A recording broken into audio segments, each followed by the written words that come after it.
Voilà. Bien. Et donc, merci d'être à nouveau donc, avec moi ce soir. Euh, donc, première conférence de cette année. Donc le cycle de cette année reprend, on va dire, un petit peu plus son cours normal.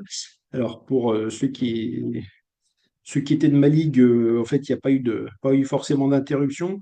L'année dernière, j'avais fait le choix par rapport la stratégie des conférences, de réserver les conférences pour les entraîneurs de la ligue. L'idée, c'était de les aider, donc notamment sur les U16, donc c'est de faire une série vraiment de conférences thématiques sur les U16, avec tout un travail autour de la programmation sur les U16, on va dire, comment dire, des contenus d'entraînement que je mettais à disposition avec de la documentation.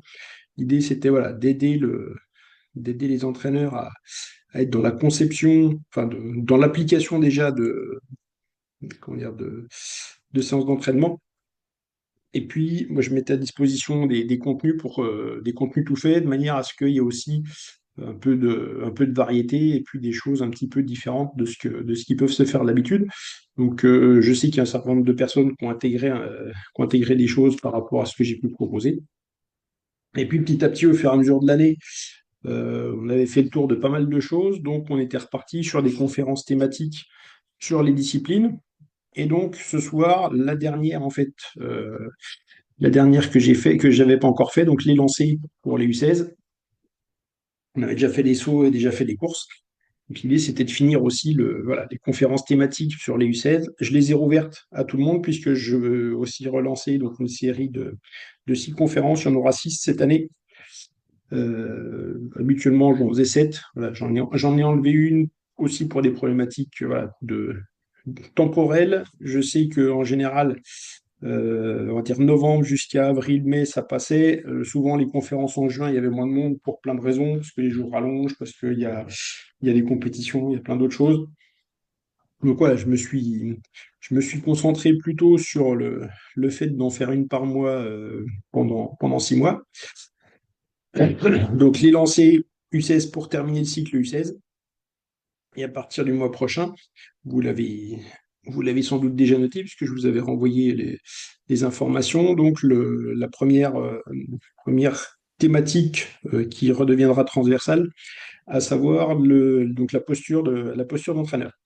Et puis ben, pour les autres thématiques, j'ai pas mal d'idées en cours, puisque j'avais aussi questionné suite aux 2 premières années, j'avais fait un sondage auprès de tous les participants. J'avais eu un certain nombre de réponses. Donc, du coup, des thématiques qu'on m'avait proposées, je vais aller rechercher dedans pour vous proposer donc des thématiques un petit peu variées pour les 4 suivantes qui auront lieu donc enfin, sur les premiers mois de l'année 2025. Donc pour ce soir sur les lancers U16, alors je vais pas réinventer le fil à couper le beurre. Je vais m'appuyer simplement sur les contenus les contenus fédéraux qui sont dispensés notamment sur le module justement initié dans les lancers pour les U16. Donc il y aura peut-être pour certains des redites, mais de toute façon c'est jamais inutile de revoir certaines choses. Parce que peut-être que ça fait un petit moment que vous l'avez fait, peut-être que je vais aborder les choses aussi différemment de la personne avec qui vous l'avez fait. Donc, du coup, c'est toujours intéressant de revoir un petit peu ses bases et ses fondamentaux. Donc, on va parler pour commencer en fait des comportements fréquents qu'on peut observer en lancer chez les enfants et puis même les adolescents, parce que de toute façon, la technique fine, c'est quelque chose qui demande du temps pour arriver à la trouver. Donc voilà, on va partir des comportements qu'on voit en général dans les lancers chez l'enfant.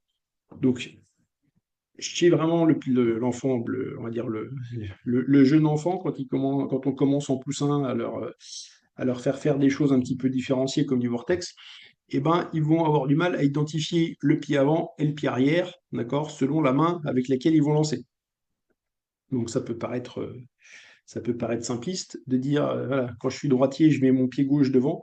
C'est une habitude qu'on a voilà, quand on s'est lancé, sauf que c'est pas toujours évident pour le débutant.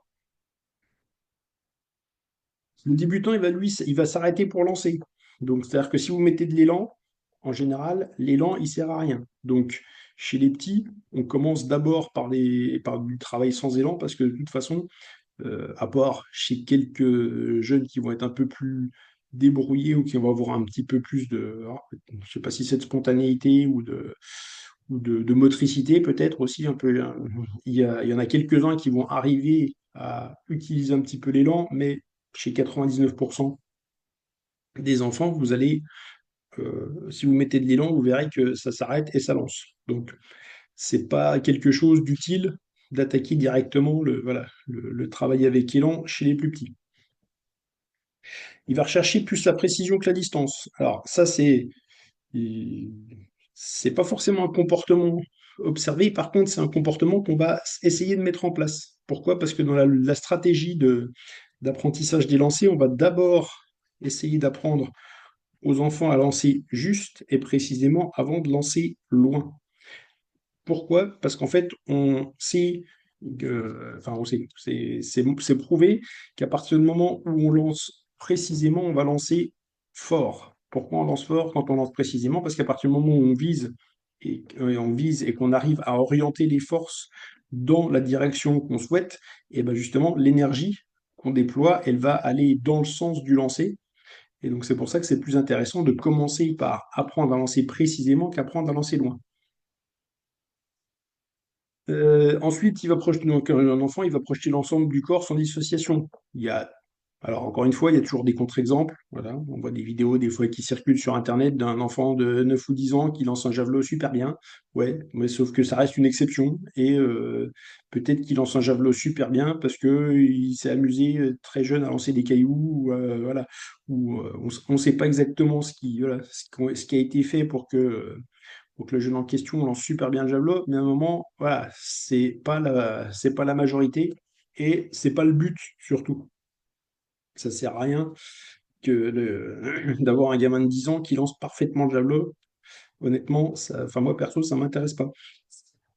Euh, donc, soit il projette l'ensemble du corps sans association, ou au contraire, il va mobiliser que l'extrémité lanceuse, donc que le bras, voilà, et il va le garder aussi dans son champ visuel. Souvent, l'enfant, il va garder la main il va garder sa main et l'engin de lancer dans son contrôle visuel. Parce que c'est le premier, enfin, le premier des sens qui se développe justement chez l'enfant, enfin, c'est l'aspect visuel. Donc, si on met de la situation avec élan, il ralentit pour lancer, voire il s'arrête, on l'a dit. Hein, voilà, de toute façon, l'élan sert pas à grand-chose. Et enfin, c'est valable c'est pas valable que pour les lancer, hein, pour les sauts, c'est pareil. Faire de la longueur à des poussins et puis leur faire prendre 25 mètres d'élan, ça sert à rien. Et puis, enfin, ils vont le faire spontanément si on les limite pas, mais de toute façon, l'élan dans la plupart des disciplines techniques, chez les tout petits, il est pas utile et il n'est pas efficace. Il n'identifie pas forcément non plus la bonne trajectoire en fonction de l'objectif demandé, donc ça c'est comment dire, en fonction de l'engin non plus, d'accord? Donc la trajectoire, c'est quelque chose qui s'apprend aussi, et effectivement, un enfant, il va pas forcément savoir voilà, vers quel angle il faut lancer, d'accord? Donc après, c'est à nous aussi, justement, notamment chez les jeunes, chez les éveillettes, les poussins, dans les formats d'animation, il y a des lancers sur cible, avec justement une hauteur précise, une hauteur particulière, une distance particulière pour leur apprendre aussi ce que c'est qu'une bonne trajectoire. Donc, si on veut arriver à faire lancer nos jeunes, eh ben, on a plein de choses à leur apprendre. Alors, maîtriser la tenue de l'engin à lancer. Alors, on peut faire le tour des quatre lancers. Donc, pour le marteau, si je suis droitier, je vais mettre la poignée donc sur les deuxièmes phalanges, d'accord? Et je vais venir mettre ma main droite derrière. Donc, je vais être sur la poignée qui va être au niveau des deuxièmes phalanges, la main droite derrière, d'accord? Pour les gauchers, c'est l'inverse. C'est main droite et main gauche derrière la main droite. Pourquoi c'est entre guillemets une main inversée? On pourrait se dire si je suis droitier, en fait, au marteau, je vais mettre le marteau dans ma main droite. Ben non, en fait, puisque comme on tourne, quand on est droitier, on tourne vers la gauche, et ben du coup, au moment où je lance, je vais lâcher mon engin de la main gauche, donc mon engin tournant vers la gauche, la main qui va lâcher le marteau en dernier, c'est la main gauche, et qui va l'accompagner plus loin. Donc je mets main gauche là. Ensuite, le disque, il doit être tenu donc dans la main et avec les dernières phalanges qui vont venir au niveau de la surface du disque. D'accord? Surtout pas le disque tenu à pleine main, parce que sinon je retiens. D'accord? Et puis un bon point de repère que j'aime bien, moi, c'est que le centre du disque, il doit passer par la ligne qui est tracée par l'index jusque sur la main. D'accord? Je vais placer le centre du disque sur, sur la ligne de l'index. Et ensuite, je vais mettre voilà, les doigts légèrement écartés pour tenir le contour du disque, avec uniquement les dernières phalanges. Ensuite, le poids, ça peut paraître simple, mais c'est pas si simple que ça. Le poids, en fait, il doit être mis sur les doigts, d'accord? Pas dans le creux de la main. Si je mets le poids dans le creux de la main, au moment où je vais le lancer, je vais le retenir, parce que je vais m'agripper après.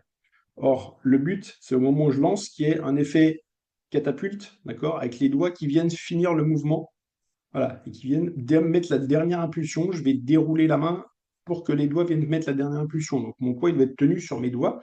Les doigts, ils sont légèrement écartés. Et le pouce, il va être en soutien du poids. Et ensuite, je vais venir poser mon poids sur l'épaule. D'accord? Plus ou moins derrière le cou en fonction de la technique. En translation, on va être plutôt sur l'avant du cou. Et en rotation, je vais plutôt être un petit peu plus haut. D'accord? Parce qu'avec la force centrifuge, si je le mets trop bas en dessous du cou, il va avoir tendance à tomber ou à partir à l'extérieur. Donc ça, c'est le poids. Et puis donc le dernier, le javelot, on a donc la prise derrière la corde. Si je prends par exemple mon stylo et que ça, c'est ma corde, je vais venir donc soit pincer le pouce et l'index derrière la corde, d'accord, pas dessus. Tenir la corde à pleine main, c'est pareil, enfin à pleine main, avec tous les doigts sur la corde, ça marche pas. Il faut que mon pouce et mon index ou mon pouce et mon majeur soient derrière la corde, d'accord. Ça, c'est les deux prises qui sont bien. La prise, il y a une prise qui a la fourchette, mais la fourchette, ça sert, enfin, c'est pas utile, faut pas la prendre. La seule, moi, j'ai eu un lanceur qui lançait en fourchette, mais c'est parce qu'il lui manquait un morceau de pouce. Donc, il pouvait plus tenir le jab. Mais la fourchette, c'est pas, on sait que ça existe, mais on l'utilise pas parce que c'est pas efficace. Donc, pouce index, si c'est pouce index, ensuite je vais mettre les autres doigts, donc poser le javelot dans la paume de la main et mettre les doigts autour de la corde. Si je fais pouce majeur, ça va être donc auriculaire, annulaire auriculaire autour et l'index aussi. C'est-à-dire l'index, il ne doit pas être derrière. Si je mets mon index derrière mon javelot, au moment où je vais lancer, je vais pousser avec mon index et ça va faire basculer le javelot. Donc l'index, il est vraiment autour du javelot aussi. Mais, d'accord? Et donc, doigt derrière la corde. Donc voilà, ça c'est les tenues d'engin pour nos quatre lancers. Donc, ensuite, on va devoir lui apprendre à accepter l'élan et la rotation. Donc, le, comprendre justement que mettre de l'élan et de la rotation, c'est utile et c'est efficace. Le danger principal dans les lancers, c'est de passer trop de temps, passer trop longtemps à faire lancer les jeunes sans élan ou sur des élans adaptés, donc sur des demi-élans ou sur des demi-volts au disque, du 1 tour au marteau, de l'élan placé au javelot. Et qu'à partir du moment où euh, à partir du moment où ils vont, comment dire, vous allez vouloir les faire passer avec plus d'élan, et ben du coup, ils vont se retrouver à lancer moins loin. Donc, ils vont refuser. Ils vont vous dire, ah non, je vais rester sur mon élan partiel ou mon élan ou mon sans élan parce que je suis plus efficace et que ça va plus loin. Parce qu'à la base, l'élan, ça demande justement d'avoir une continuité d'action qui est compliquée à trouver au départ. Donc, ok, on fait du sans élan, mais rapidement, et j'ai envie de vous dire même dès le début, on apprend aux jeunes, on fait du travail avec élan pour tout de suite les habituer. Et en plus, on sait aussi que maîtriser un lancer avec élan, ça demande du travail et de la répétition. Donc si je fais Benjamin minime que des trucs sans élan ou des élans adaptés, quand mon athlète il va arriver cadet, eh ben, je vais repartir de zéro pour lui apprendre les élans complets. Donc faites tout de suite, enfin, passez assez vite sur de l'élan complet, même si c'est pas forcément efficace. Après, vous pouvez très bien à un moment donné, si vous savez que vos jeunes ils sont plus efficaces avec des élans adaptés, faire de l'élan adapté en compétition, parce que le but c'est de lancer loin. Mais par contre, à l'entraînement, à un moment donné, il n'y a pas le choix. Faut les emmener sur de l'élan complet. Donc, faut apprendre aussi qu'il y a une notion de rythme dans le déplacement, d'accord? Et c'est ce rythme-là, c'est cette notion rythmique qui fait accélérer, d'accord? Qui permet d'accélérer pour lancer. Donc, les notions rythmiques d'appui, d'accord? C'est comment dire, une logique à respecter. Donc, alors sur le,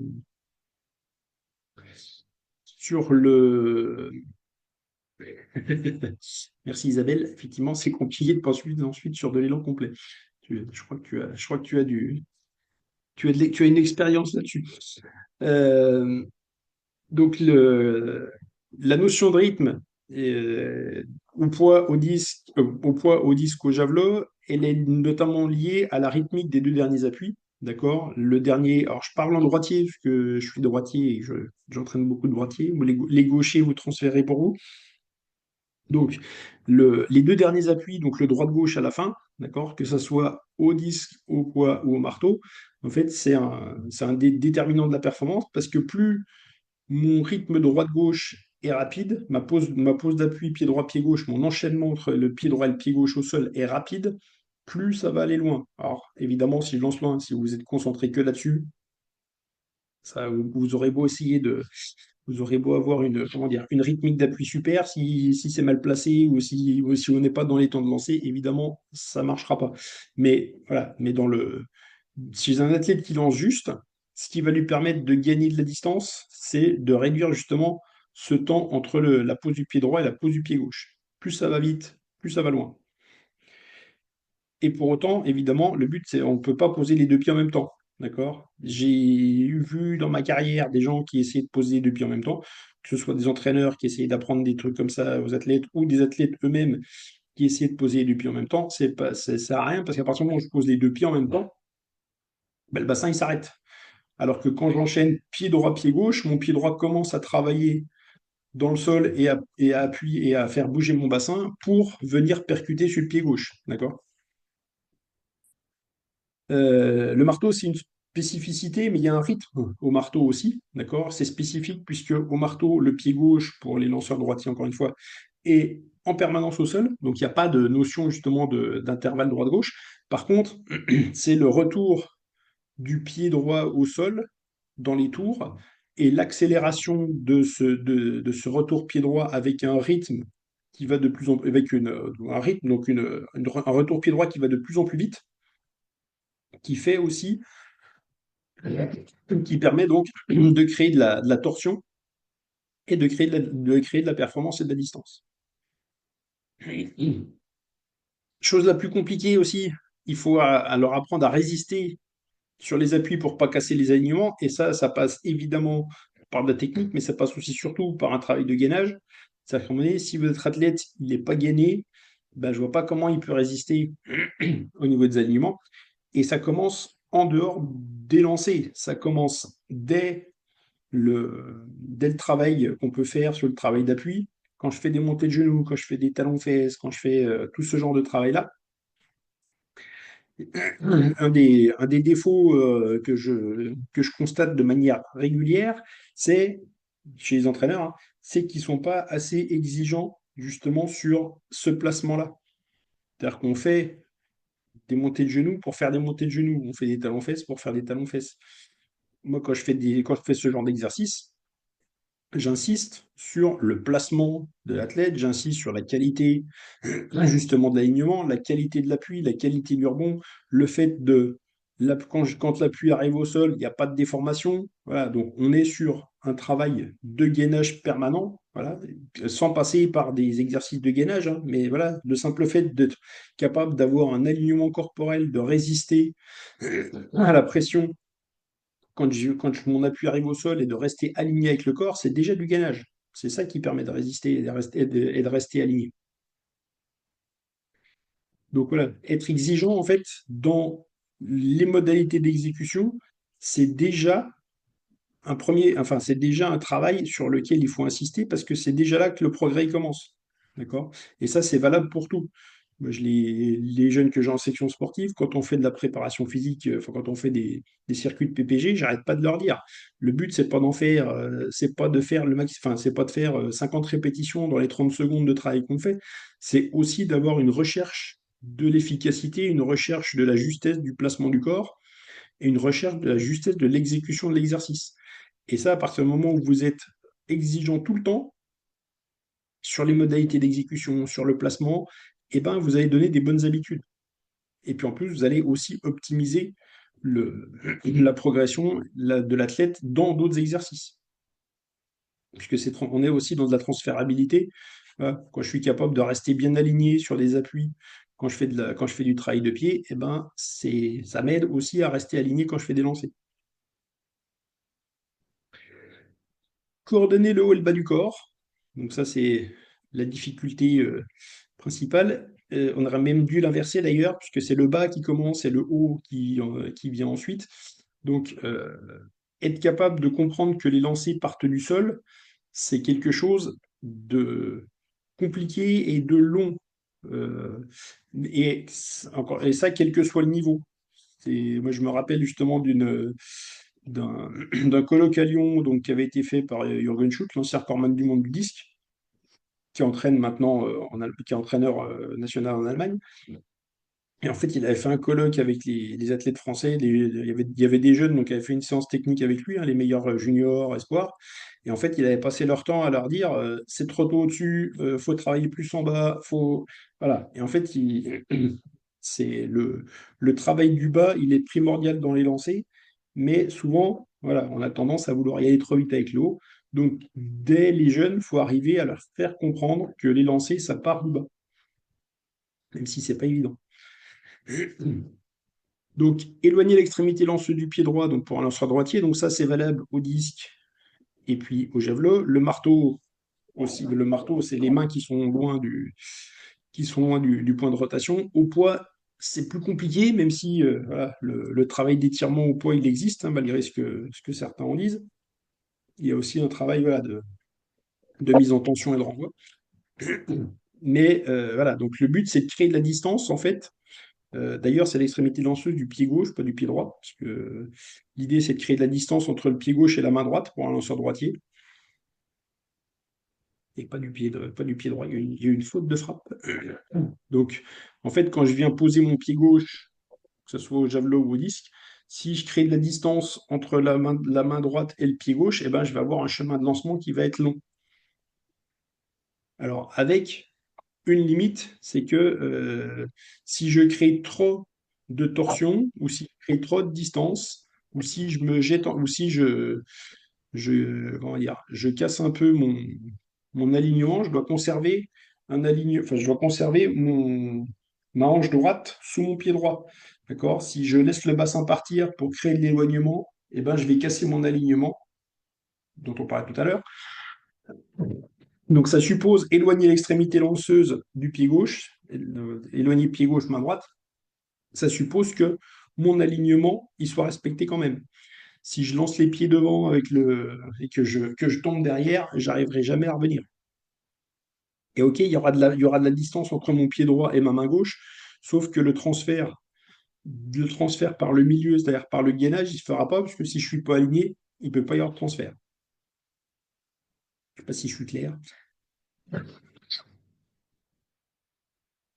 Donc décaler ses pieds pour lancer fort et loin. Donc effectivement, les deux pieds, s'ils sont sur la même ligne, mon bassin ne va pas pouvoir avancer.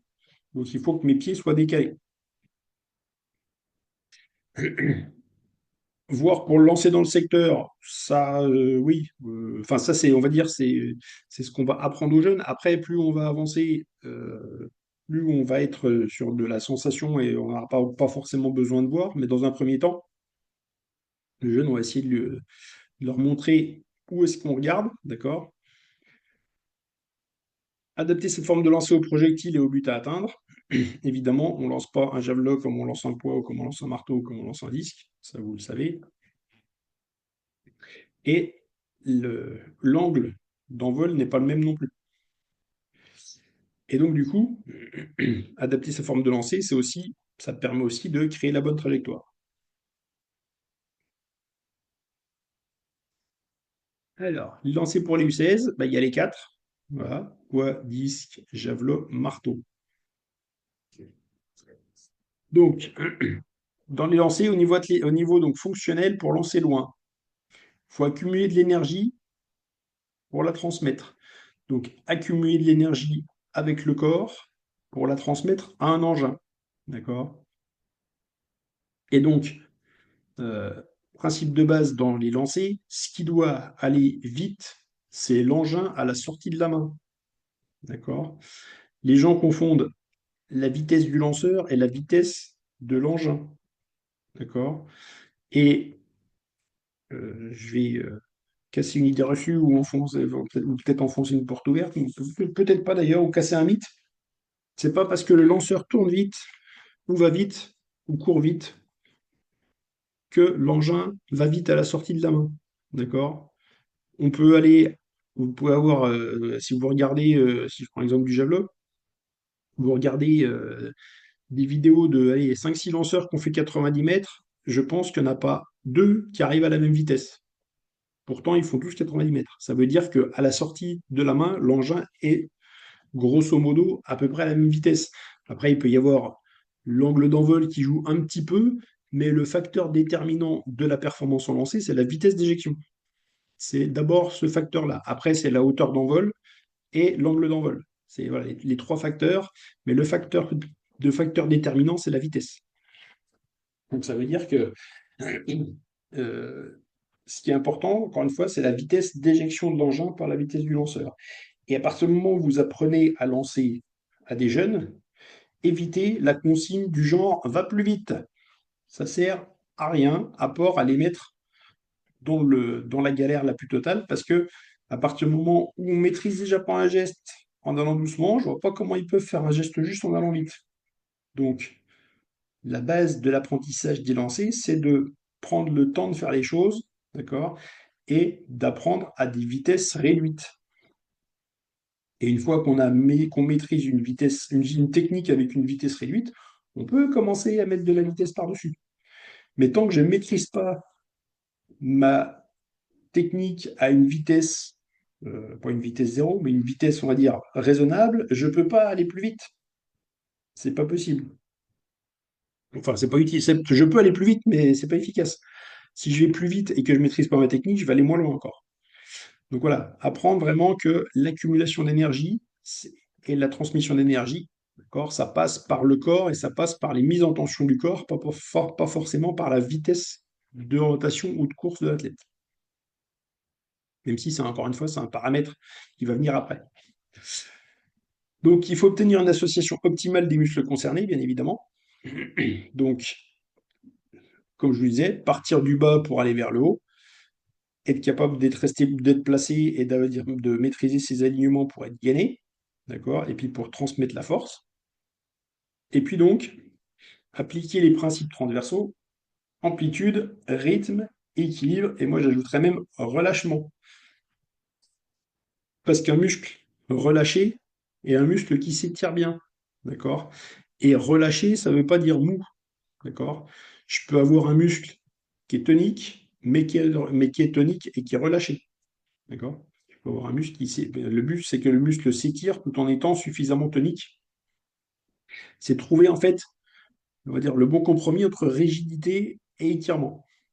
Donc, c'est ça le relâchement. Et donc, l'amplitude, ça vient aussi justement du relâchement. D'accord? Le rythme, on en a parlé. Et puis l'équilibre, ça c'est primordial, évidemment. À partir du moment où dans mon mouvement, j'ai pas un équilibre dynamique qui est juste, et ben, je vais avoir des déperditions d'énergie pour essayer voilà, de récupérer mon équilibre, ou je vais partir à gauche, mon engin va partir à droite, et à un moment donné, si je suis pas équilibré, parce que vous êtes tout à l'heure, l'énergie que je déploie, elle va pas aller dans l'engin. Donc si je déploie de l'énergie, si je pars à gauche, si je suis en train de partir à gauche et que mon engin part à droite, à un moment donné, l'énergie résultante, elle est au milieu. Donc, du coup, bah, il se passe rien. Enfin, il se passe rien. L'engin, il part forcément un peu, hein, mais voilà, il y a 20% de la force que je déploie et ou de l'énergie que j'accumule qui est transmise à l'engin.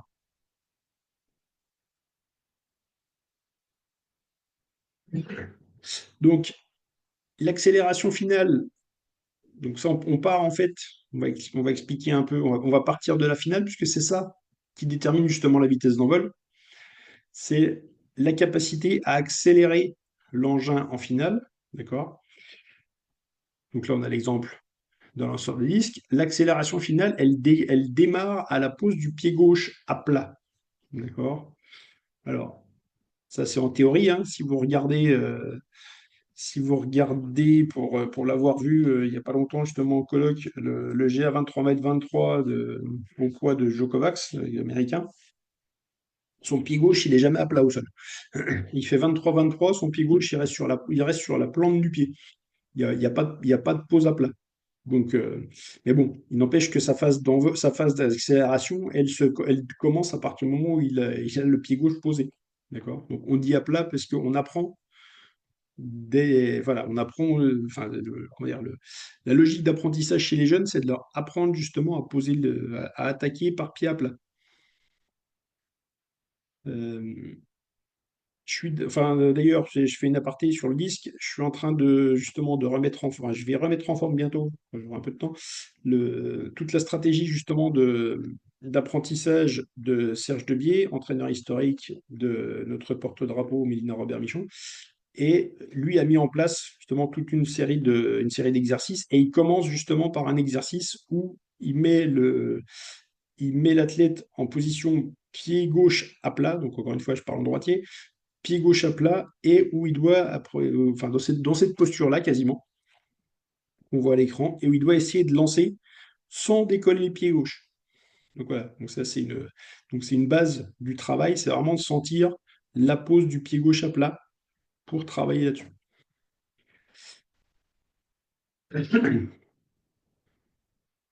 Pourquoi le pied gauche il doit être à plat et pourquoi donc la solidité de l'alignement à gauche, d'accord?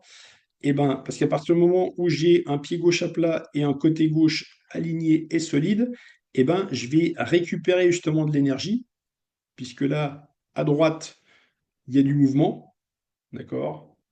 Il y a une quantité de mouvement dans le déplacement qui est à droite, et du coup, le fait que le côté droit avance sur un côté gauche solide, eh ben, ça va créer une résultante ça va créer une résultante, on va dire, d'accélération, d'accord?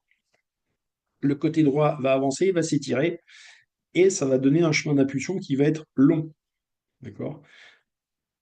À condition évidemment de rester patient derrière. Si à partir de là, vous remontez complètement à gauche, c'est cuit. Là, l'idée, c'est de rester sur un alignement gauche qui va se relever au moment où le côté droit va avancer, mais il va se relever en réaction à l'énergie qu'il y a dans le côté droit et absolument pas parce qu'il y a une volonté de se relever. D'accord?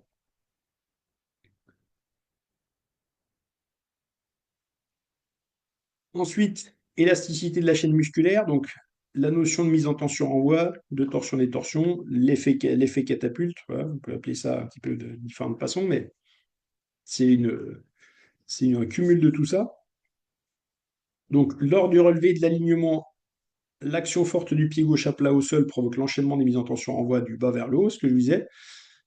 Et encore une fois, le relevé de l'alignement à gauche, c'est une réaction de la vitesse qu'on crée à droite et absolument pas une volonté. D'accord? La volonté, c'est justement de rester fort, le plus fort possible sur le pied gauche à plat et avec l'alignement le plus solide possible. D'accord? Pour créer un petit peu le même effet qu'à la perche. C'est ouais, je vais étirer un peu, enfin, je vais emmagasiner aussi de l'énergie dans le côté gauche pour qu'il y ait une réaction. On va sur le lancer de point en rotation, c'est un petit peu différent. Donc, utilisation des leviers dans le plan horizontal aussi, voilà, et la notion de torsion-détorsion, d'accord. Et puis l'optimisation de l'utilisation des deux effets, les catapultes et la détorsion retardée.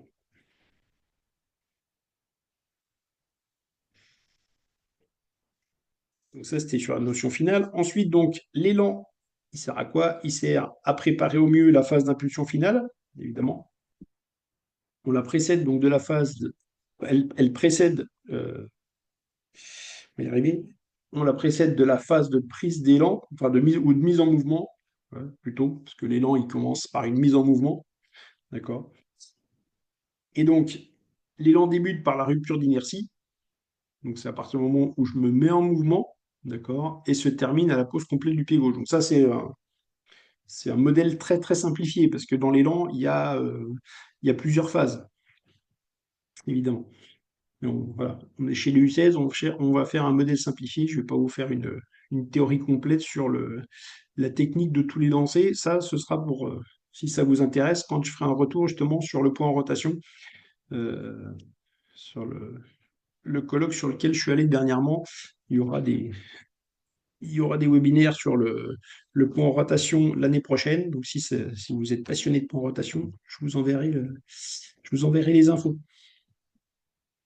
Euh, Sachant que le point en rotation, c'est l'avenir du lancer de poids, hein. Si vous regardez les résultats au jeu, chez les hommes, 12 sur 12 en finale lancé en rotation. Et chez les filles, la meilleure performance mondiale de l'année, Sarah Mitton, c'est une lanceuse en rotation. Et il y a de plus en plus de femmes qui lancent en rotation. Et les performances chez les femmes commencent à remonter parce qu'elles se sont toutes mises à la rotation. D'ailleurs, Sarah Mitton, elle mesure 1,68 m, mais elle fait 20,35 m, et parce qu'elle fait de la technique parce que sa technique, c'est la rotation. Si elle lançait en translation, elle n'irait pas aussi loin. Et ça, c'est pas moi qui le dis, c'est son coach. Donc, d'ailleurs, au départ, elle lançait en translation et il l'a fait passer à la rotation parce il a bien vu que de toute façon, c'est ce qui allait lui permettre d'aller loin. Donc, si je reviens à ma prise d'élan, donc rupture d'inertie, donc animation de ce qu'on appelle le système lanceur-engin-lanceur ou lanceur-engin. Donc, ce qu'il faut comprendre, c'est que on a bien affaire à un système, c'est-à-dire qu'à partir du moment où j'ai un engin dans la main ou une poignée de marteau dans la main, ce qui doit s'animer, c'est l'ensemble du système. C'est pas le lanceur d'un côté et le disque de l'autre ou l'engin de l'autre. Quand, quand j'entends qu'il faut laisser traîner le disque derrière soi au départ, non, c'est une hérésie de laisser le disque traîner derrière soi, parce qu'un disque c'est lourd, et à un moment donné, si vous le laissez traîner derrière vous, eh ben, il s'anime pas. Donc il faut, dans la prise d'élan au disque, faut animer le disque, donc il faut mettre de l'énergie dans le disque. D'accord? Donc sur la prise d'élan au disque, je dois mettre du mouvement dans mon disque. D'accord? C'est comme si vous disiez au marteau, on commence à tourner et puis le marteau, il ne bouge pas. C'est la même chose. Et donc, l'élan, il va préparer justement donc à l'impulsion finale sur laquelle on va avoir donc notre phase finale d'accélération. Et la phase la plus importante. Après, de l'accélération, il y en a évidemment, l'élan, il sert à mettre une première phase d'accélération. Et ensuite, notre finale va mettre l'accélération finale pour la plus grosse accélération donc, du mouvement pour permettre à l'engin d'aller loin. Donc, forme gestuelle de prise d'élan sur les 4 lancers. Donc le javelot, vous le savez sans doute tous, ça se lance avec une course préparatoire qui se fait la plupart du temps de face, d'accord. Et ensuite, donc, on a des pas croisés, d'accord, pas des pas chassés. La différence entre un pas chassé et un pas croisé, c'est ça, c'est que sur un pas croisé, il y a le genou droit, quand je suis de profil, qui passe devant le genou gauche, d'accord.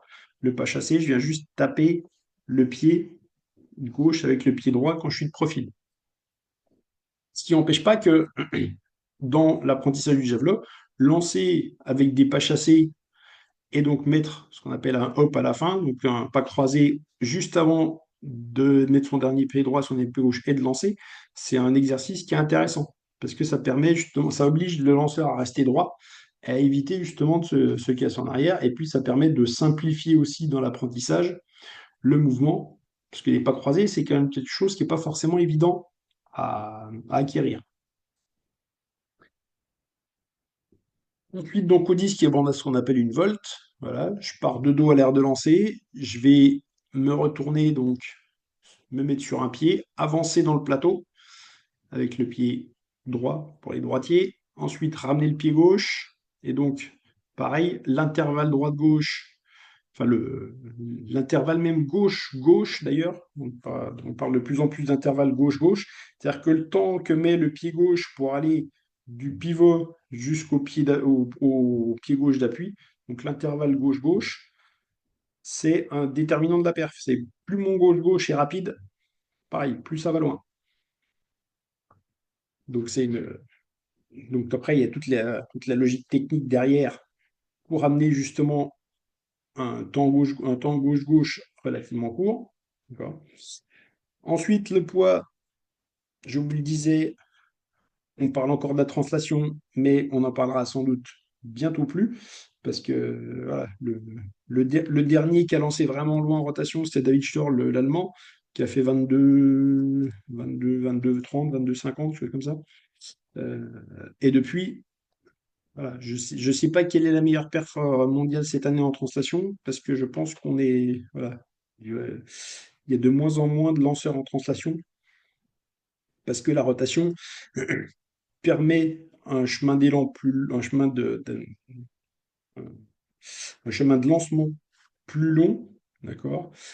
Il permet aussi de créer plus de vitesse, donc et c'est plus facile entre guillemets voilà, de rompre l'inertie avec une rotation qu'avec un sursaut arrière. Voilà. Pour l'avoir pratiqué, la translation, ça demande une débauche d'énergie au niveau de la jambe droite qui est quand même assez conséquente. Alors que la rotation, voilà, il y a des accélérations. On va trouver plus de temps d'accélération aussi dans la rotation. Et puis ensuite, le marteau, donc 3 à 5 tours. Alors le 5 tours, c'est pas, on n'en voit pas des masses, hein, on n'en voit même quasiment jamais. Donc la norme, en général, c'est 4 tours. Et voilà, cas exceptionnel, notre meilleur français actuel, David Chaussinon, pas David, David c'est son père, euh, Yann Chaussinon, pardon, lui lance sur 3 tours. Et en fait, ça ne l'empêche pas de lancer loin, il est finaliste olympique. Mais donc, voilà, il a des grands pieds, et du coup, la limitation, c'est que bah, du coup, à chaque fois que je fais un tour, c'est comme si je faisais deux longueurs de pied, puisqu'on va tourner du talon vers la pointe pour ramener ensuite pour revenir à nouveau sur le talon. Et du coup, bah, ça fait deux longueurs de pied. Et donc, lui, comme il a des grands pieds, il a fait le choix de lancer que sur 3 tours. Après, avec le gabarit qu'il a, c'est pas gênant parce voilà, il est très grand, il a une grande amplitude au niveau du mouvement. Donc en 3 tours, il arrive à lancer, à s'exprimer à très haut niveau mondial, alors que la plupart des autres lancent sur 4 tours. Et évidemment, à noter qu'aucun de ces déplacements n'est naturel. D'accord. Le fait de dire que l'athlète est un sport naturel, c'est non. Si vous donnez un caillou à lancer à un enfant, il va pas le lancer comme un javelot, sauf s'il a vu un lanceur de javelot ou quelqu'un d'autre le faire. Il va le lancer plutôt sur le côté, ou à bras cassés, mais avec le coude sur le côté. Donc, il n'y a aucun déplacement qui est naturel. Si vous donnez un poids à lancer à quelqu'un, il ne va pas avoir l'idée de le mettre près du cou et puis d'essayer de tourner et de pousser le poids. Donc, c'est pas, il n'y a rien de naturel dans les lancers, et même dans l'athlé, il n'y a rien de naturel, parce que si vous voyez quelqu'un courir après un bus, il ne va pas s'amuser à se placer et puis à monter les genoux, hein. Il va courir la tête en avant, les fesses en arrière, et puis limite de tomber. Voilà. Donc l'aspect naturel de l'athlé, non. Euh, Donc les spécificités, donc chaque lanceur a des particularités liées à l'engin, au règlement et au fonctionnement humain. Alors au javelot, historiquement, on parle du temps d'épaule. Alors je sais qu'il y a des entraîneurs qui aiment plus trop parler de ça. Par contre, ce qui est comment dire, ce qui est primordial, c'est justement c'est la transmission de l'énergie par l'épaule. Alors après, appelez ça comme vous voulez. Enfin, on parle plus trop, on parle moins de temps d'épaule parce qu'on sait que chez les très hauts niveaux, il y a plutôt avant, on essayait d'enrouler l'épaule. Maintenant, il y a plutôt un blocage de l'épaule et un blocage de l'omoplate pour transmettre la force plus vite dans l'épaule. Sauf qu'en fait, l'épaule, elle est quand même là. C'est quand même un élément de transmission essentiel. Donc, à un moment donné, savoir que dans le javelot, l'épaule transmet la vitesse, ça, c'est voilà, c'est quelque chose de toute façon qu'on n'enlèvera pas. L'énergie, elle vient d'en bas, elle se transmet par le bassin, par le bassin et par l'épaule.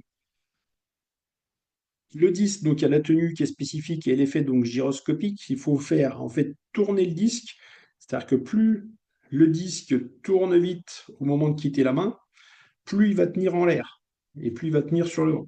C'est pour ça que les fabricants vendent des disques avec un certain pourcentage de poids sur le pourtour. Je crois que le maxi, ça doit être 92% ou 93%. Ça, sur un disque de 2 kilos, vous allez avoir 93% donc, qui est sur le pourtour, donc sur le contour, et très peu au milieu. Et ça va favoriser l'effet gyroscopique si l'athlète sait le lancer. Ça se fait pas tout seul, hein. Des fois, on voit dans des concours des jeux, des athlètes qui connaissent pas forcément la discipline, qui veulent lancer les beaux disques parce qu'ils sont, et en plus, voilà, ils sont un peu travaillés, donc ils sont beaux. Les javelots, c'est pareil, hein. Il y a déjà des athlètes qui veulent lancer les beaux javelots, sauf que les beaux javelots, ils sont faits pour les athlètes qui lancent chez les garçons, enfin, quand vous avez un Emmet, c'est une marque avec un indice 80, donc 80 mètres. Si vous ne faites pas au moins 60 mètres, ça ne sert à rien de le lancer. Donc, et là, c'est pareil. Si vous ne savez pas faire tourner votre disque au moment de l'éjection, c'est pas parce que vous avez un disque qui a 90% de sa masse sur le contour qu'il va aller plus loin. Donc, il y a vraiment une notion de savoir se servir et savoir lancer l'engin. Ensuite, le lancer au poids. Alors, laisser en repousser, voilà, c'est une expression que j'aime pas trop parce qu'on n'est plus trop dans le repousser, hein. Avec la rotation, on est vraiment sur une action d'étirement et de renvoi et d'accélération forte, y compris avec le côté gauche en rotation. Mais encore une fois, si vous vous intéressez à la rotation, il y aura des webinaires spécifiques qui seront faits. Ce sera plutôt des choses au niveau national, mais ce sera ouvert à tout le monde pour ceux qui veulent se documenter sur le point en rotation. Et contrairement aux idées reçues, le point en rotation n'est pas plus compliqué à apprendre, y compris chez les jeunes, que la translation. C'est pas vrai. Le point en rotation, on peut l'apprendre très facilement. Donc, n'hésitez pas, faites faire de la rotation à vos jeunes. Alors, assurez-vous qu'il n'y a pas trop de monde autour, parce que si ça part un peu à droite à gauche, voilà. Mais la combine, je vais vous la donner pour apprendre à lancer en rotation, c'est pas très compliqué en fait. Le point de départ, et moi le point de départ que j'utilise, c'est la notion de précision. On parlait de précision tout à l'heure, d'accord? Donc, ma consigne initiale quand j'apprends à des jeunes à lancer en rotation, ma consigne de base, c'est objectif, c'est trouver l'axe du secteur, d'accord? Donc, je dis, voilà, tu te débrouilles comme tu veux. Donc, je leur donne les rudiments de la rotation, notamment sur le sens élan, voilà. Donc, comment je travaille avec mon bras gauche pour ouvrir. Et puis après, je leur dis, voilà, le but du jeu, c'est de trouver l'axe. Tu te débrouilles comme tu veux. Et pareil, on ajoute petit à petit du mouvement, de l'élan, etc. Et à chaque fois, la consigne est la même. C'est l'objectif, aller lancer dans l'axe. Et en fait, ça marche très bien, justement, et ça évite que les jeunes arrosent à droite à gauche et que ça parte un peu dans tous les sens. Parce qu'à partir du moment où on est focus sur aller chercher de la précision, on va mettre en place des actions souvent justes en plus. On a souvent des actions qui sont justes parce qu'ils vont prendre leur temps, ils vont être voilà, dans une logique voilà, de précision. Quand on est dans une logique de précision, on va prendre son temps, on va éviter de se précipiter. Et puis donc le marteau, la spécificité du marteau, c'est qu'on va s'équilibrer justement grâce à l'engin, d'accord? Et on est plutôt dans une force de résistance qu'une force de projection, c'est-à-dire que c'est le jeu qui va se passer entre le lanceur et l'engin qui va créer de la vitesse Et puis, la difficulté, effectivement, ça va plutôt être de résister à la force centrifuge et au fait que l'engin nous emmène vers l'extérieur. Donc, on est plus effectivement dans de la force de résistance que que dans une force de projection.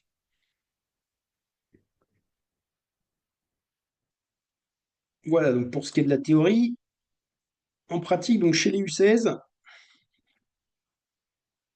je vais faire un peu de publicité pour comment, les outils fédéraux. Donc, il y a ce qu'on appelle, on a créé on a créé un outil qu'on appelle le Pass Athlète. Donc, dans le Pass Athlète, vous avez 36 acquisitions fondamentales qu'on souhaite donner aux Benjamins minimes. Alors, évidemment, tous les Benjamins minimes n'ont pas, en fin de formation, après 4 années, acquis l'ensemble de tout ça. Par contre, ça, c'est un guide. C'est-à-dire qu'à un moment donné, quand vous êtes sur les lancers, donc voilà, vous avez, c'est réparti en famille, posture placement, course, gestion des allures, lancer, saut, savoir pratique, culture athlée. Donc en fait, quand vous vous questionnez sur qu'est-ce que je fais faire et qu'est-ce que je peux utiliser pour faire lancer mes gamins, ben en fait, vous avez déjà 1, 2, 3, 4, 5, 6. Vous avez 6 progressions, d'accord? Une sur les déplacements spécifiques, d'accord, avec les différents moyens. Une sur la maîtrise de l'élan spécifique du marteau. Une sur le placement non traumatisant et spécifique du bras au lancer du javelot, d'accord? La maîtrise des différentes formes d'élan spécifiques au lancer du poids, la maîtrise d'élan spécifique au lancer de disque, et se déplacer de manière spécifique au javelot pour lancer avec une épaule relâchée, tout en conservant le placement non traumatique du coude. Et donc ces fiches, il suffit d'aller les chercher. Hop,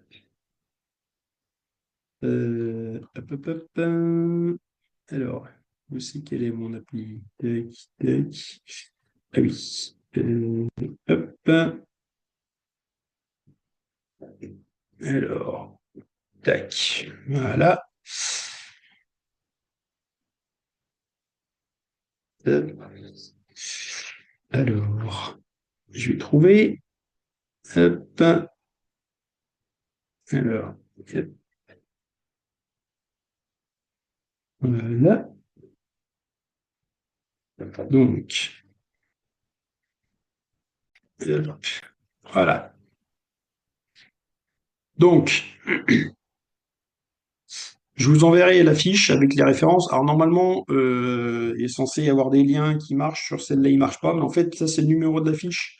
Quand vous allez sur la plateforme, il suffit de chercher le numéro de la fiche. D'accord? Donc 92 13. Voilà.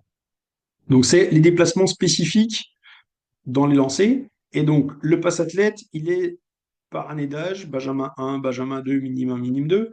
Alors, c'est pas parce que c'est Benjamin, évidemment, que vous pouvez pas aller faire d'autres choses. D'accord? Le but, c'est pas de se dire on se cantonne à ça en Benjamin, on se cantonne à ça en Benjamin 2, etc.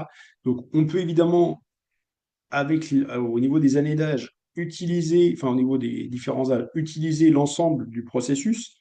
Ce qu'on veut dans la validation du pass athlète, c'est qu'à un moment donné, ce soit fait de manière impeccable. C'est-à-dire qu'à partir du moment où vous avez un Benjamin 1, ce qu'on lui demande, c'est maîtriser, voilà, ce mouvement. Donc, les pas chassés pour commencer, les rotations avant, arrière au niveau du disque. Vous voyez, là, c'est bien fait. Donc, l'idée du pass athlète, c'est vraiment d'être dans de l'exigence de réalisation. Je vous le disais tout à l'heure, hein. Je vous parlais des alignements, du travail d'appui, mais en fait, c'est voilà, c'est être exigeant avec tout. Donc, des petits déplacements de pas piétiner pour le marteau, apprendre à tourner, voilà, dans le sens du marteau, dans l'autre sens aussi. Et donc, apprendre à suivre la ligne, justement, pour savoir se repérer dans l'espace. Faire du déplacement, poids de translation, donc sur le pied gauche et sur le pied droit. Voilà. Vous voyez, ça, c'est quelque chose qui est fait vraiment bien. Donc, du coup, l'objectif, lui, c'est vraiment de modalité d'exécution. Après, ça n'empêche pas, après, voilà, d'aller. Oui, c'est la même jeune fille. Alors, je ne sais pas quel âge elle a, mais voilà. Elle va. faire donc du déplacement pas croisé. Ensuite, on fait du déplacement pas tourné type disque avec un bâton, en suivant la ligne évidemment. Tac. Donc, le, le, le tour marteau. Alors, le tour marteau est spécifique. Je vais vous l'expliquer parce que on voit qu'elle part d'abord sur le talon et qu'ensuite elle fait un tour sur plante. Hop, c'est qui est là. Donc, on voit, hop, elle ouvre le pied gauche.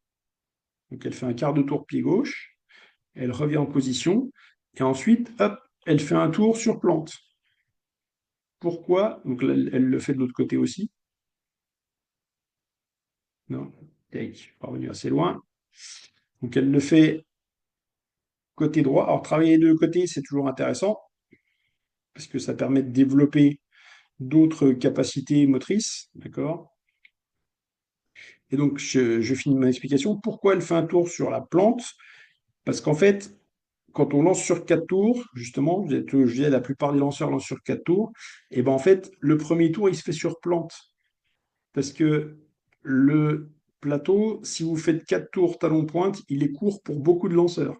Je vous parlais d'Yann qui fait que 3 tours parce que lui, il peut pas. Mais il pourrait éventuellement lancer sur 4, sauf que il a essayé et c'est pas forcément quelque chose enfin, pas forcément quelque chose d'utile pour lui par rapport à voilà, à son gabarit et puis à sa façon de lancer. Mais du coup, la plupart des lanceurs qui lancent sur 4 commencent d'abord par faire un premier tour sur la plante et ensuite par talon-pointe. Donc apprendre très tôt le déplacement et être capable de faire un premier tour, de faire un tour sur la plante du pied, c'est une bonne idée. Et en plus, c'est aussi facilitant dans l'apprentissage. C'est plus facile pour un jeune de faire un tour sur la plante que de faire un tour talon-plante. Le talon-plante, c'est un petit peu plus compliqué. Donc ensuite, on a maîtrisé les différentes formes de prise d'élan. Donc lancer. Alors celui-là, je vous le dis tout de suite, j'aime pas du tout parce que lancer un medicine ball façon disque, ça implique enfin, ça amène des fautes, d'accord? Vous voyez que la main elle est à plat. Or au disque, enfin, elle est en mode serveur de bar avec le plateau dans la main. Ça, non. Donc celui-là, je suis pas d'accord. Si vous le faites, cet exercice-là, il faut le faire avec un medicine ball à poignée, d'accord? Ou avec une gueuse légère, ou avec une barre, mais voilà, on évite la rotation. Et le dernier, donc là on est sur du poids en translation.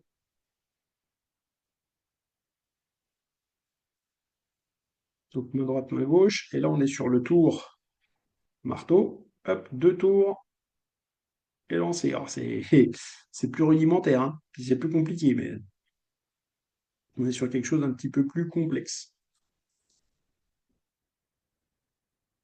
Ok, donc ça c'est les déplacements. D'accord. Ensuite, vous avez la progression spécifique marteau. Donc les petits pas pour tourner, on les a vus tout à l'heure dans l'apprentissage des déplacements. Donc je me déplace, hop, donc dans l'axe évidemment du secteur. Je fais 3 tours dans l'axe et ensuite je viens lancer mon marteau, mettre ma finale pour lancer mon marteau. Voilà. Et ça c'est la base. Ensuite, enchaîner, mouliner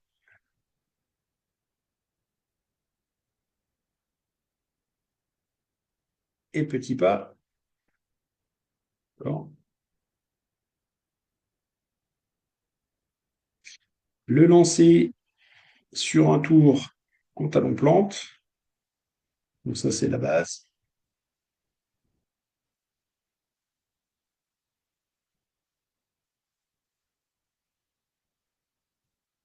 Et ensuite, si vous avez des minimes 2 qui ont envie de faire du marteau, il va falloir commencer à leur apprendre à faire 2 tours, sachant que une règle au marteau qu'on a souvent l'habitude de donner, c'est qu'à partir du moment où je suis capable de faire 2 tours, normalement, je suis capable d'en faire 3, voire d'en faire 4.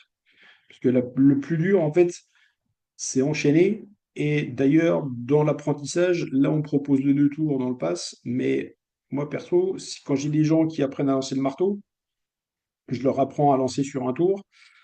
Et pareil que le point rotation, contrairement aux idées reçues, apprendre à lancer le marteau sur un tour, c'est relativement facile.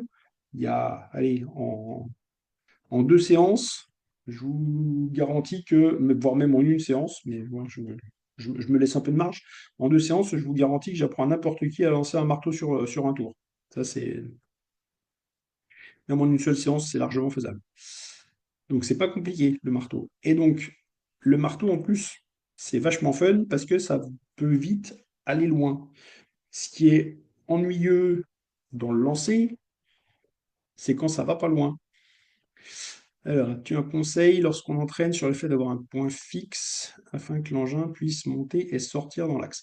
Alors, déjà, si tu veux que ton engin sorte dans l'axe, il faut que ce qu'on appelle le point haut du marteau, il soit dans l'axe du secteur. Et le point bas, il soit à l'opposé de l'axe du secteur. L'erreur courante, c'est que le point bas, il est trop à droite, d'accord? En fait, le marteau, quand je lance, il y a ce qu'on appelle le plateau. Le plateau de lancer, c'est l'inclinaison, enfin, on va dire, si on trace un cercle avec le tour que fait le marteau, il y a un point bas qui est au fond de la cage et un point haut qui est dans l'axe du secteur, d'accord? Et du coup, si je décale cet axe point haut, point bas, si je le décale vers la gauche, et ben du coup, je vais finir dans la cage. Et pareil, si je le décale vers la droite. Donc en fait, ce qu'il faut arriver à faire, c'est tout de suite, dès que je cherche à lancer sur un tour, c'est ce qui va déterminer souvent le point haut, c'est le point bas en fait. Donc c'est, j'amène mon point bas en face de moi au fond de la cage, en gros entre les deux pieds, d'accord? Et puis derrière, je vais amener mon point haut à l'opposé, donc dans l'axe du secteur. Donc ça, c'est ce qu'il faut repérer. Et l'autre point de repère, c'est que entre les deux, il y a le passage donc à gauche, c'est-à-dire qu'au moment, je vais essayer de vous trouver un passage à gauche, essayer de faire un stop, tac, voilà. Donc le passage à gauche ici, là, le marteau, il est à l'horizontale, à la sortie à gauche, d'accord? C'est quand mon marteau arrive sur ma gauche, donc le point bas, je vais essayer de vous le ramener, hop, hop, hop. Donc le point bas, on voit ici, alors qu'il est légèrement en face du pied droit, d'accord? Ça, c'est pas une erreur. C'est entre guillemets OK parce que c'est quelqu'un qui maîtrise déjà un petit peu. Mais pour les gens qui ne maîtrisent pas, on va plutôt essayer de le mettre donc entre les deux pieds. Ensuite, ici, au passage à gauche, tac, là, vous avez le marteau qui est à l'horizontale. Quand l'athlète regarde à gauche, donc quand il a fait 90 degrés de rotation, le marteau est à l'horizontale. Et ensuite, hop, voilà, le marteau tombe un peu parce que c'est le premier tour. On va voir sur le deuxième si ça va mieux. Voilà, là, ça va mieux sur le deuxième. Hop, vous voyez, sur le deuxième, voilà, on voit ici. Alors, il y a deux marteaux, puisque voilà, il y en a une image double, mais on voit bien que justement, si vous regardez entre les deux bâtiments en face, vous voyez le point au milieu, le point marron, là, enfin, le carré noir, c'est la boule du marteau. Il est pile dans l'axe du secteur, son point haut. Donc, c'est là-dessus qu'il faut jouer si vous voulez que ça sorte correctement.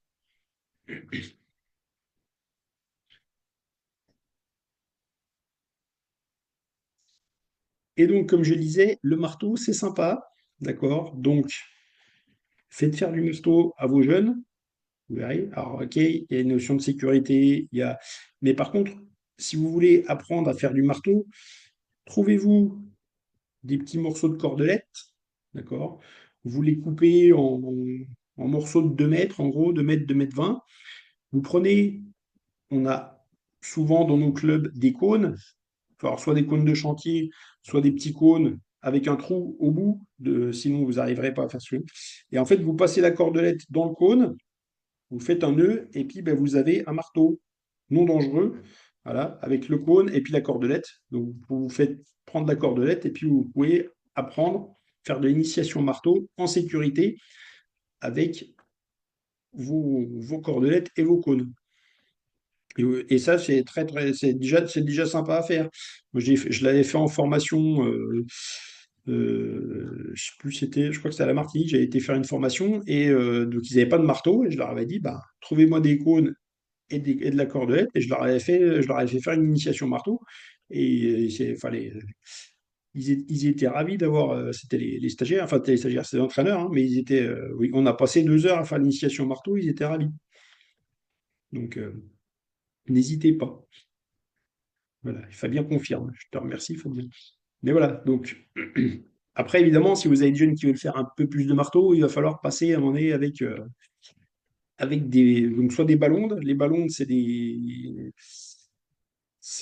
comment dire, des boules, enfin des points, des marteaux qui sont faits d'une corde, d'une poignée en plastique et puis une boule ou bout en plastique. Ou alors, vous avez aussi les medicine balls. Il y a des medicine balls spécifiques pour faire du marteau avec, pareil, c'est un medicine ball troué. Il y a une corde dedans et vous pouvez, voilà, vous pouvez lancer. Et c'est beaucoup plus fun que le poids et c'est un lanceur de poids qui vous le dit.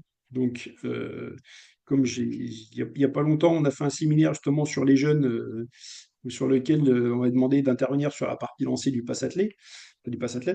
Et la question que je leur ai posée, enfin la question que j'ai posée, je veux dire, c'est, il faudra qu'on m'explique pourquoi en France on n'a jamais eu ni de champion du monde de sprint, ni de champion du monde de longueur, ni de champion du monde de lancer de poids, alors que dans plein de clubs, on fait faire les triathlons qu'on fait faire à tour de bras aux jeunes, c'est 50 mètres, enfin maintenant c'est 80, je crois, j'ai minime, longueur et poids. Donc, expliquez-moi pourquoi on n'a jamais eu un champion du monde ou une championne du monde de poids, alors qu'il y a énormément de gamins qui font du poids. Donc, soit on n'est pas bon dans la formation, soit on n'est pas bon dans la détection, parce que avec le nombre de... Je crois que chez les minimes filles, au poids, il y a un truc comme 3000 perfs, je crois, sur le site, enfin sur le bilan. Et juste, voilà, c'était juste énorme. Donc voilà, et à titre de comparaison, au marteau, il doit y en avoir 300 ou 400. Sauf que eux, ils ont des athlètes internationaux qualifiés au jeu et le poids, nous, on n'en a pas. Donc voilà, il faudra qu'on se pose des questions. Je me les pose, on se les pose d'ailleurs. Mais bon, une des réponses se trouve déjà dans le fait d'apprendre à lancer en rotation, même si c'est pas la panacée. Alors, ensuite, hop,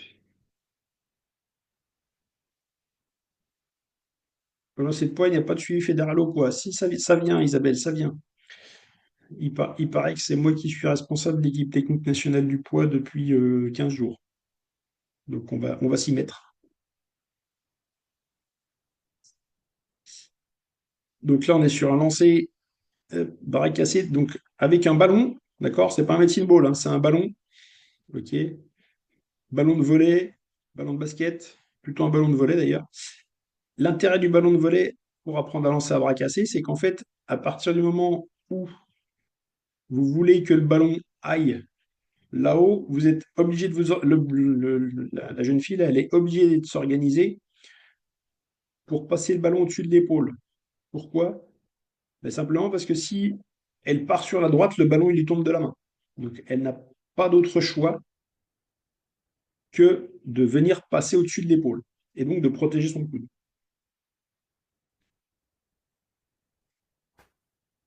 Ensuite, on passe à la balle. Hop, ok.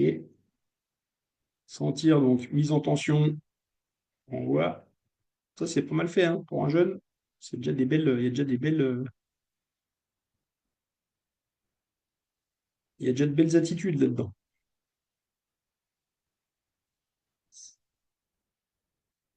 Ensuite donc, prendre de alors, ça, c'est une formule que je déteste, prendre de l'avance avec ses appuis pour mettre en tension l'épaule lanceuse et provoquer l'éjection du sableux. On ne prend pas de l'avance avec les appuis, on prend de l'avance avec le pied, enfin, on met de la distance entre le pied gauche et le pied droit, d'accord? Si vous parlez de prendre de l'avance avec les appuis, qu'est-ce qu'ils vont faire, les jeunes? Ils vont jeter les pieds vers l'avant et puis ils vont tomber avec les épaules vers l'arrière. Donc, voilà, un de ces jours, je ferai disparaître ces termes de la plateforme. On n'est pas dans on est dans la notion d'éloigner le pied gauche de la main droite, dont on parlait tout à l'heure, pas forcément la prise d'avance des appuis. Ça, on oublie. Enfin, moi, j'oublie en tout cas.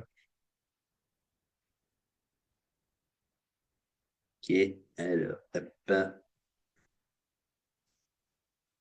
Ensuite, les élans.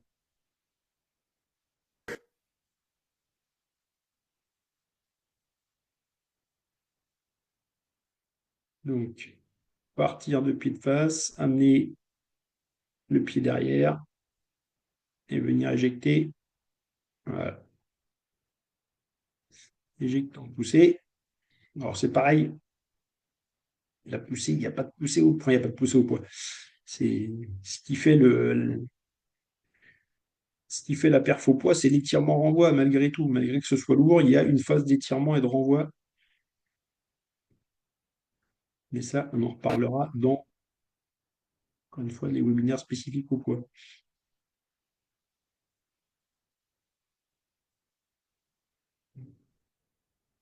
Rotation, enfin une bonne nouvelle.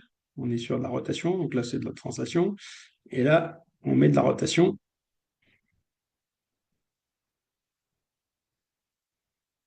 Ok. Et donc, qui est la notion d'accélération. L'idée, c'est de trouver du rythme et de l'accélération. Donc ça, c'est un élan adapté. Tac. Et ça aussi. Ok.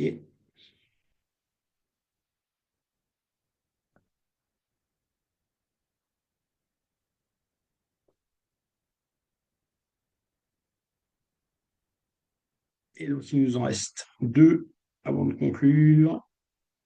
Hop. Donc le disque, voilà, ils font du disque dans un sac de poids, mais bon, c'est pas très grave. Donc le disque, prendre des repères internes externes pour éjecter un disque en rotation. Donc ça, c'est Benjamin. Augmenter la prise d'élan. Donc on est sur un départ pied droit, amener pied gauche. Augmenter le champ de Ah, je déplacement. reste bien sur mon pied droit, j'avance. Voilà. Hop. Pied gauche, on reste à droite et on avance. Ok. C'est pas mal fait aussi. Et augmenter la vitesse de déplacement. Donc là, on est sur un élan demi-volt. Voilà, donc ça, c'est, on attend d'un minimum 2. Encore une fois, c'est de la maîtrise, maîtriser l'exercice. Bien évidemment, si vous avez des minimes 2 qui veulent lancer le 10, vous n'allez pas attendre le cadet de leur faire lancer, de leur apprendre à lancer avec un élan complet. Par contre, voilà, le point de repère, le passe athlète, c'est vraiment des points de repère de se dire, voilà, si je veux un minime qui lance juste, qui arrive à lancer et qui a une formation, on va dire, de base, et ben, voilà, au niveau du disque, il doit savoir faire cet exercice-là et maîtriser cet exercice-là. Et le dernier, donc spécifique Javelot, donc trouver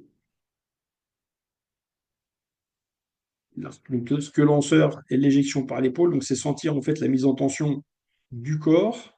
Donc pareil, placement, gainage, appui, tac. On est toujours sur la notion de transfert de force. Se déplacer pour mettre en tension l'épaule lanceuse. Tac. Donc là, on est sur un déplacement, pas marcher, donc croiser, marcher. Chez les Benjamin 2. Minime première année, on va être sur un croisé, marcher avec un hop. Et le dernier,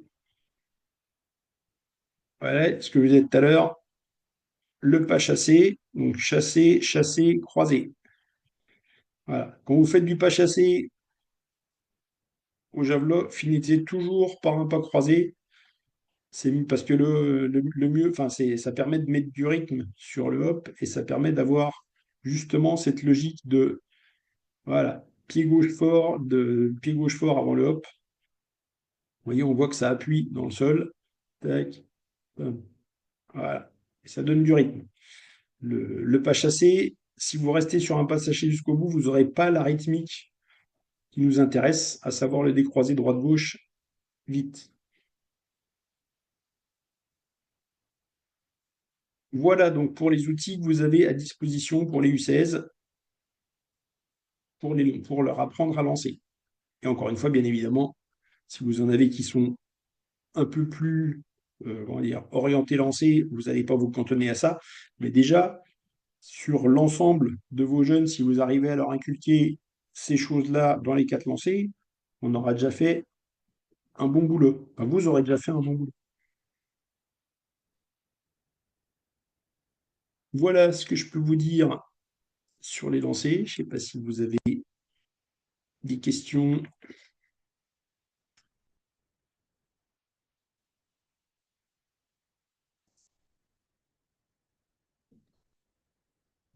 Visiblement, non.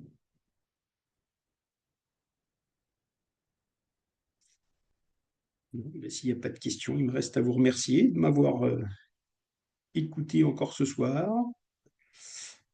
Euh, Ah oui, Fabien, t'as pas reçu le mail parce que oui, j'ai oublié, je t'ai renvoyé le lien pour participer, mais je t'ai pas rajouté en tant que participant dans le SI. Ben, t'inquiète pas, je te rajoute et puis je te mets en prison. Pas de problème.